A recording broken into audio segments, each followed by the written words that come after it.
Hello viewers, this is Ankita here and I welcome you all on this platform Have Good, where you are going to get quality education at very affordable prices. And the topic which I have chosen for today is real numbers. This is the very first chapter of class 10th NCERT mathematics, and this is an introductory video where you are going to get information about all the topics which you are going to cover throughout in this chapter. So let's start. Let's see that what we have to cover in this chapter. So let's see, यहाँ पे introduction में I have written first thing Euclid's division lemma. This is an important part of this chapter and this is the one and only part जहाँ से हर साल board में questions पूछे जाते हैं. So here Euclid was a famous mathematician who has given this lemma or algorithm. And division से आप सबको पता चल ही रहा है कि कुछ डिवीजन जैसा कुछ हमें डिवाइड करना है. And lemma I will tell you later in this session only. Now the next one is the fundamental theorem of arithmetic. And after this we have to cover revisiting irrational numbers. So irrational numbers की अगर मैं बात करूं तो these are the numbers जिनके बारे में हमने अपनी प्रीवियस क्लासेस में पढ़ा है. And after that revisiting rational numbers and their expansions. इसके बाद हम बात करेंगे rational numbers और उनके expansions की. तो obviously जब यहाँ पे लिखा है revisiting means these are the topics which we have already covered in the previous classes. Okay, so chapter का नाम जो है वो है real numbers. So first of all हमें पता होना चाहिए कि real numbers क्या है. After that we will come to know about these topics और इनका क्या क्या इंपॉर्टेंस है. राइट. सो लेट्स सी कि रियल नंबर्स है क्या.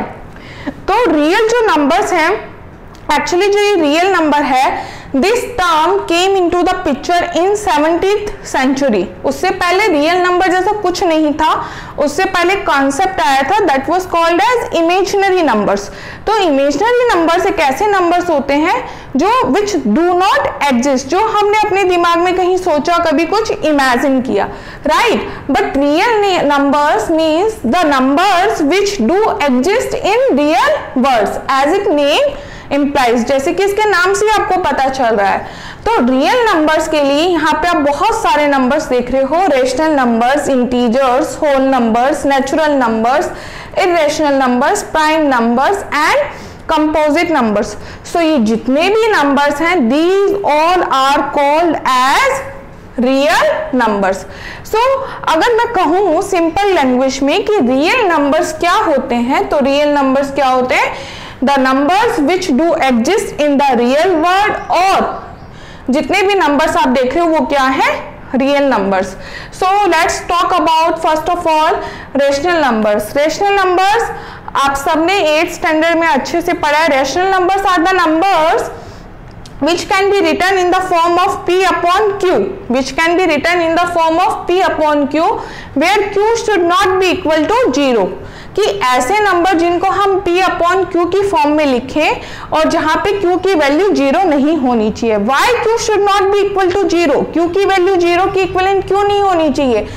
if the value of q is equal to 0, और अगर मैं अदर टर्म्स में कहूं कि अगर डिनोमिनेटर की वैल्यू 0 है और किसी नंबर को हम 0 से डिवाइड करते हैं तो as a resultant we will get indefinite और the value which we cannot describe. Okay, so that's why rational number is a number which can be written in the form of p upon q, where q should not be equal to 0. क्यों नहीं equal होना चाहिए 0 के, वो मैंने अभी आपको बताया. Now next comes to the integers. So जितने भी rational numbers हैं वो सब क्या है? Obviously real numbers हैं. Okay, so let's come to the integers. अब इंटीजर्स क्या है? जब आप नंबर लाइन का कॉन्सेप्ट पढ़ते हो, जब भी आपने नंबर लाइन पढ़ा है प्रीवियस क्लासेस में, तो हम एक सिंपल स्ट्रेट लाइन ड्रॉ करते हैं विच स्टार्ट्स विद द 0. अभी हम राइट हैंड साइड में क्या लिखते हैं? पॉजिटिव, और लेफ्ट हैंड साइड में हम नेगेटिव लिखते हैं नंबर्स, और उनको हम बोलते क्या है? इंटीजर्स. तो यहाँ पे देखो बिल्कुल वही मैंने लिखा है। यहाँ पे बहुत से स्टूडेंट्स को डाउट रहता है कि ma'am 0 is not an integer, but 0 is called as an integer. 0 भी एक इंटीजर है and sometimes it is called as neutral integer. Neutral integer बोलते हैं इसको। क्यों बोलते हैं न्यूट्रल इंटीजर? क्योंकि इसकी वैल्यू तो आपको पता है, 0 की वैल्यू नथिंग, कुछ नहीं है, तो that's why it is called as neutral integer. And जो 0 से राइट हैंड साइड में रहेंगे वो हमेशा क्या होंगे? पॉजिटिव इंटीजर्स, और जो लेफ्ट हैंड साइड में रहेंगे वो क्या होंगे? Negative integers. तो ये जितनी भी वैल्यूज हैं वो क्या होंगी? इंटीजर्स में। तो ये भी क्या है हमारे रियल नंबर्स के अंदर, that comes also under the category of real numbers. तो यहाँ पे देखो मैंने -2 लिखा है, like -180 I have also written. Okay, अब बात करते हैं होल नंबर की। तो जब हम इंटीजर्स की बात कर रहे हैं तो होल नंबर्स में आपको क्या देखना, उससे पहले हम नेचुरल नंबर का कॉन्सेप्ट देख लेते हैं। नेचुरल नंबर में हमें we will consider only the positive integers. Natural numbers में we will consider only the positive integers. तो देखो 1 2 3 4 5 6, यानी कि जो इंटीजर्स हैं उसमें से सिर्फ आपने पॉजिटिव वैल्यूज लेनी है। Now let's talk about the next one, that is whole numbers, right. तो होल नंबर यानी कि पूर्णांक, यानी कि संपूर्ण नंबर, यानी कि सारे नंबर। तो यहाँ पे हमने लेने हैं सिर्फ, we have to take only the positive numbers but including 0। देखो 0 के साथ हमने पॉजिटिव लिए हैं, किसमें से? इंटीजर्स में से, राइट। तो ये भी किसकी कैटेगरी में आते हैं? These also comes under the category of real numbers, right? Like 1 I have written over here, 0 you can say कि मैंने यहाँ से पिक किया है। Now अब बात करते हैं next, that is irrational numbers. अभी इर्रेशनल जो नंबर्स हैं ये होते हैं हमारे the numbers which are not rational numbers. Obviously जो नंबर्स रेशनल नहीं है वो क्या होंगे? इर्रेशनल नंबर होंगे। तो अभी मैंने आपको रेशनल के लिए एक कंडीशन बताई थी कि the numbers which can be written in the form of p upon q, यानी कि न्यूमरेटर और डिनोमिनेटर की फॉर्म में लिखा जाना चाहिए। तो अब इससे देखो आप कह सकते हो कि every fraction is a rational number, right.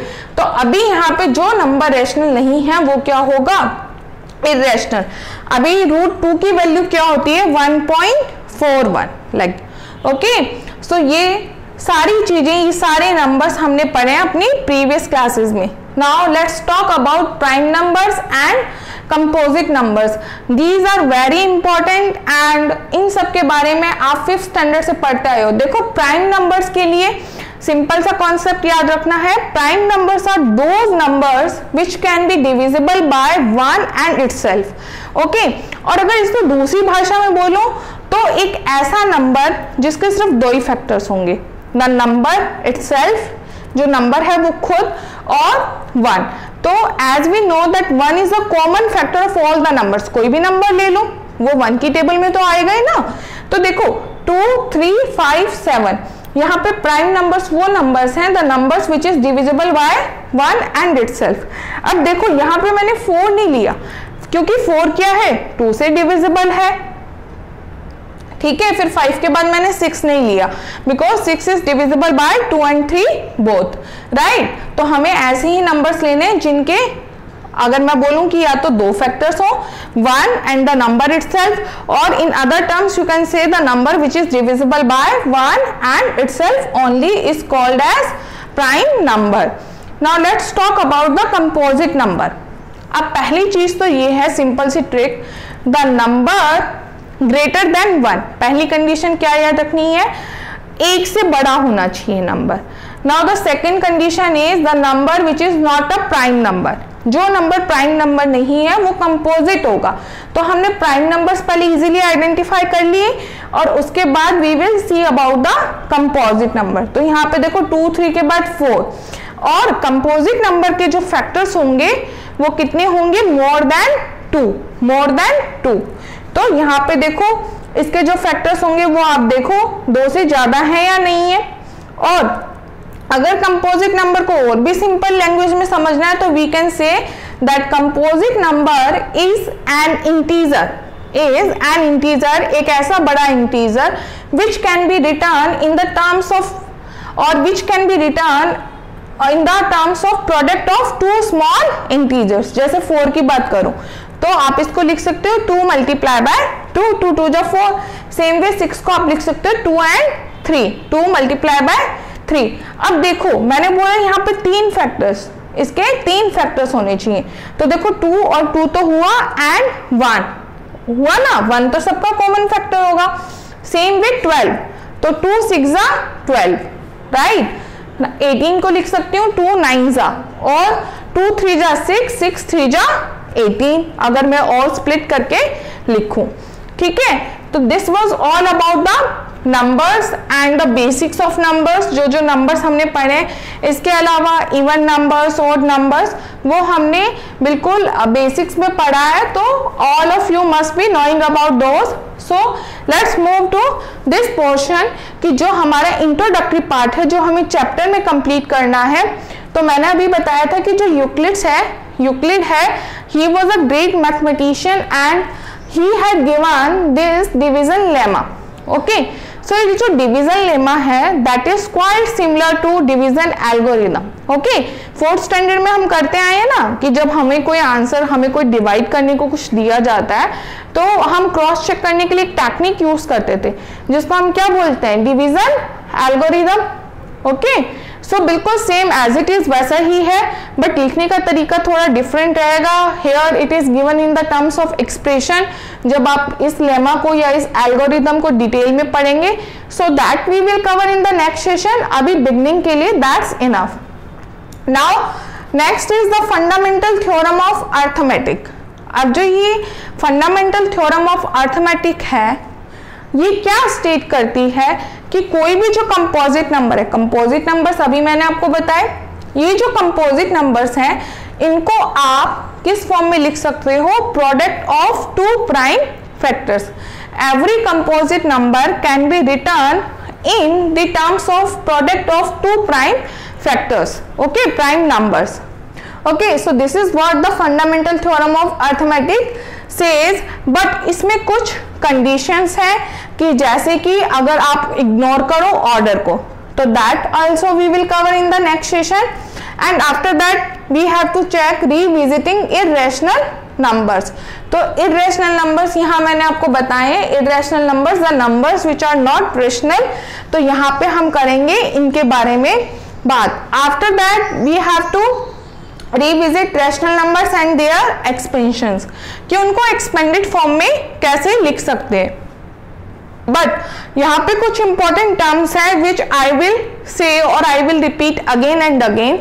जैसे कि यहाँ पे मैंने लेमा लिखा है and one another term is algorithm. So इसका बताती हूँ मैं आपको, बिकॉज ये आप सबको पता होना चाहिए, so that it may be easier for you to understand. तो सबसे पहले तो मैं लेमा बताती हूँ। Lemma I have not written over here, but you can note it down. देखो जो लेमा होता है, अब यहाँ पे जब आप यूक्लिड्स डिवीजन लेमा सॉल्व करोगे तो देयर यू विल फाइंड कि somewhere it is written as lemma और at some of the places you will find it as algorithm. तो कुछ बहुत ज्यादा डिफरेंस नहीं है। लेमा क्या होता है? Lemma is a proven statement. Lemma is a proven statement which is used to prove the another statement.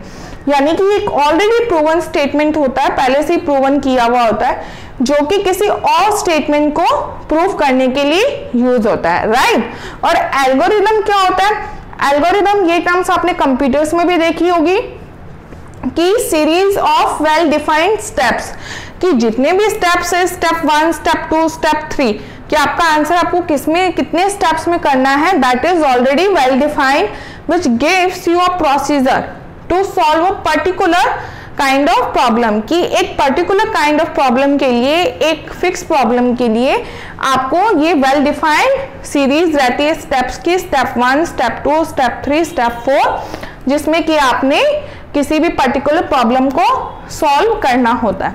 So this was all about the introductory part of the very first chapter of 10th standard, real numbers, and these are very important things like real numbers, rational numbers, integers, whole numbers, natural numbers, irrational numbers, prime numbers, and composite number.